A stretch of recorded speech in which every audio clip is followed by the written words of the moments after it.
building in front of me is actually an old miner's shack from the old days. It's not like the GPAA camp, the old camp that the Phillips have now. This is an original mining camp on this creek right here. Now someone has this claim. You can see there's a claim marker out there. So they have the rights to mine minerals here, which means I can't look around for gold, but I can go on it because this is state land. Anybody can go on this land. Go check out the building, see what's there. So this is really cool. I'm up here by myself. Bruce, he's working his way up here, but he's about a mile back. He's doing some panning. This is a claim, so I can't detect here, but we can look around. That rock right there, I wonder if that's lichens or if it's, I don't know. It looks almost like copper, doesn't it? That's pretty cool right there. You see these humps of gravel right here and rocks. This has all been mined back in the old days. This is not recent stuff. In fact, if you look over here at this shack, you can see some of the old original mining equipment. You saw how hard it was to get up here just to the Phillips camp. You can imagine hauling this stuff up here. I'll show you some ditches if we see them. They're called Miocene ditches up on the side of the hill. I could see them from down below. And basically what that was is where they take water from higher up in the mountain and dig a trench. It could be for miles. The water would flow in, so you go to a plant, a processing plant like this. The way they got these heavy things up here is, can you guess? There's no way. Think about it. You saw how hard it was to get up here on a four-wheeler.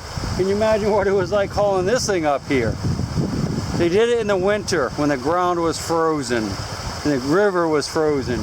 So they could just hook up to either a big tractor, like with treads on it, or sled dogs, or I guess mules. I don't know. I don't know if they use mules up here or not, but that's how they got this really heavy stuff up here. And this stuff scattered all over the mountains.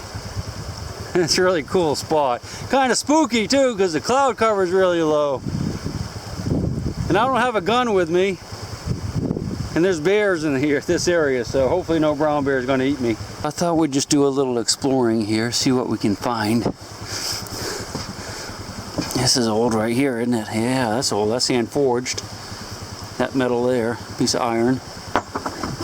I don't guess the guy that has this claim lives in here anymore or comes up. Well, he must. This doesn't look too awful old, and there's a tarp on the roof. Be very careful of nails whenever you're walking around a place like this, because nails can be sticking up out of the wood. Oh, look at that. Is that a wheelbarrow? Wow, that's cool. Let's look at it. Oh, it's a bucket of some kind, I guess. For scooping up gravels. Oh, maybe it's a wheelbarrow. I'm not sure. And I hope there's no skeleton in there. Look, there's another one right there. That's somebody's boot.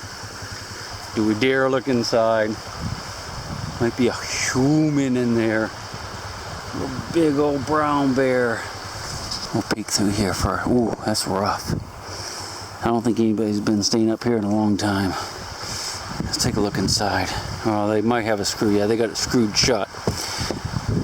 So they can't get inside. We can't get inside. See, they got screws going this way. That's to keep the door shut in the wintertime and to keep the bears and other animals out. I mean, a human could obviously open that very easily. I could whip out the Leatherman and get the screws up, but we're not going to do that. We will peek inside. Can you see anything? It's like a couple bunks. Everything's really wet. I see some type of liquor down there, but I can't tell what it is. Maybe you guys can tell me. I'm just glad there's no skeletons. That was pretty cool. One other thing I just noticed on this roof, you can see the wood here, but I think these are flattened out cans, like food cans or coffee cans. Isn't that cool? And according to legend, this place is haunted. I would say it would stay up here after it got dark, but since it's not going to get dark, I guess we don't have to worry about that. It could be haunted, I'd believe that. And here's one of the pieces off the roof. I do believe that probably is a can. Looks like this is where the lead solder line was. I'm pretty sure that's lead solder. Yeah, that's lead solder for sure. So this would have been a soldered can that they broke apart and put on the roof. That is so neat. So that dates it to like turn of the century probably. Wow, that's cool. Let's look around at some more of the gear here.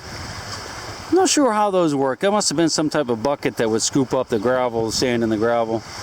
We'll go look at that in a minute. Look, in a plow. I wonder what they used a plow for up here. They sure weren't planting potatoes. Maybe that was to break the ground. I don't know. That is odd. I can't fathom why they would have had a plow, because maybe they were up here in the summer and they planted a few things, but that just doesn't make much sense. I guess it was to break the ground maybe, because of course it's frozen not far down, but that wouldn't cut through frozen ground, so. Huh. Maybe it was to cut the tundra, you know, the moss and stuff, to cut that and throw it up. I don't know what that was for. If you guys have any idea, let me know, especially if some of you guys are miners out there. Why would they have used a plow like that back in, say, 1900 to 1930 or whenever they were up here? This is pretty cool. There's some crockery here I saw going by, and another one of those old cans, and a big cog of some sort.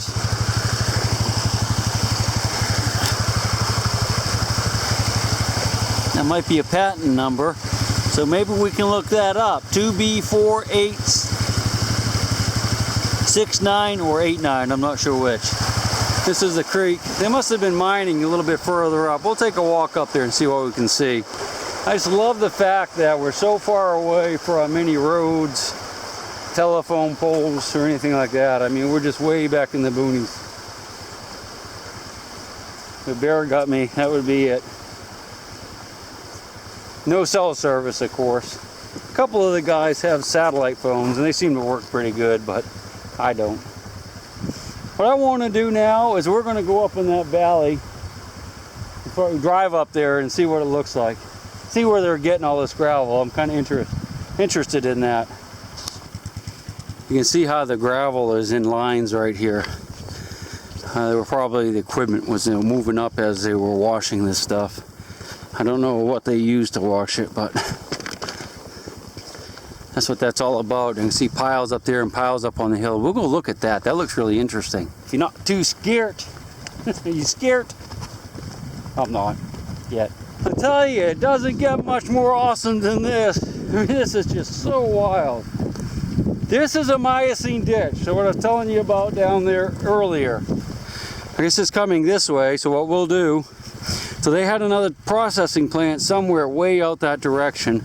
I don't know if we'll actually get to that today, because it might be totally overgrown with bushes, but we're going to follow this on up. Let's scoot around the side of this hill right here. We have to watch these clouds because it can get socked in. I wanted to show you some of these before we go. They're just really pretty. This is lichen, some little flowers, different color flowers. I saw a little bird fly off the ground. You can see it down there kind of running away from us, and if I look, there's a nest right here. So let's just take a quick peek at it. I'm not sure what kind of bird it is, but it's a beautiful eggs. Look at that. We'll leave them alone. I don't want those eggs to get a chill.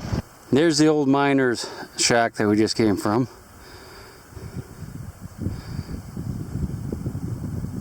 On over the hill to my left, my four-wheeler kind of overheated, so I'm waiting for Bruce to come down the hill so he can give me a ride down to the bottom and get some water, bring it back up. Once it cools down, I'll just add water to the four-wheeler, and we'll be on our way. But until then, what a view, huh? Bruce is down there getting some water. He's headed back up the hill.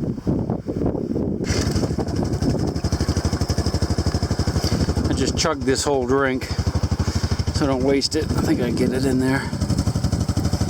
Maybe. This is a nice little stream right here I'm following up. Got a lot of bedrock, so I'm trying to find a nugget or two, but it ends right here. At least it looks like it does in snow, but look at this beautiful rock right here. This thing gorgeous. I love that. I guess it's quartz. Could be some gold in there. I think we might break it open. But boy, I'd love to have that at home. That's one of the prettiest rocks I've seen in a long time. Look at that.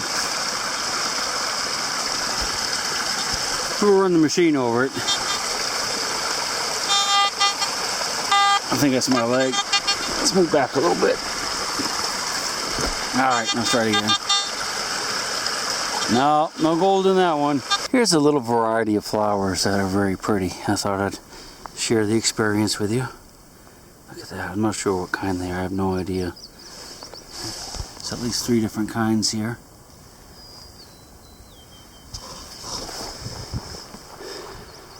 What a place, huh?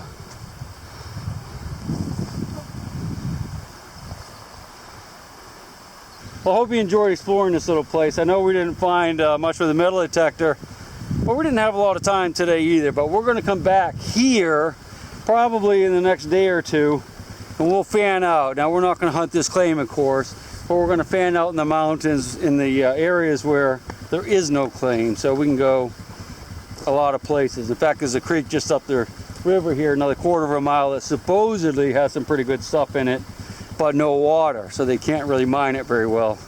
But we can with a metal detector.